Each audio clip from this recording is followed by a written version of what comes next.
আমরা দেখেছি গত রাতে কিছু অসঙ্গতি হয়েছে, আচরণবিধি লঙ্ঘন হয়েছে।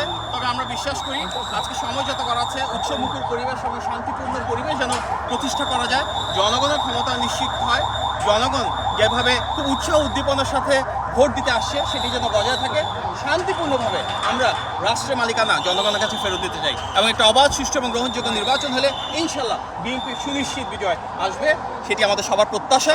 আমরা সবাই মিলে একটি জবাবদিহিমূলক রাষ্ট্র ব্যবস্থা বিনির্মাণ করতে চাই যেখানে জনগণের ক্ষমতায়ন হবে। আমরা বিভিন্ন জায়গা থেকে তথ্য পাচ্ছি, এগুলোকে সবগুলো এক জায়গায় জড়ো করে আমরা আমাদের নির্বাচন পরিচালনা অফিস থেকে আজকেই একটা প্রেস কনফারেন্স করবো। জায়গা থেকে কিছু কমপ্লেইন আসছে, আমরা সামগ্রিকভাবে পর্যালোচনা করব। আমাদের প্রত্যাশা যে একটি শান্তিপূর্ণ এবং উৎসবমুখর পরিবেশ যেন প্রতিটি রাজনৈতিক দল দায়িত্বশীল আচরণের মাধ্যমে নিশ্চিত করে। আমরা সকল রাজনৈতিক দলকে, আমাদের যারা প্রতিপক্ষ রয়েছেন ওনাদেরকে আহ্বান জানাবো যেন জনগণের মালিকানা নিশ্চিত করবার জন্য প্রত্যেকে দায়িত্বশীল আচরণ করে। যে উৎসবমুখর এবং শান্তিপূর্ণ পরিবেশ আমরা এই সেন্টারে দেখলাম, এটি যেন সারা বাংলাদেশে আমরা ছড়িয়ে দিতে পারি।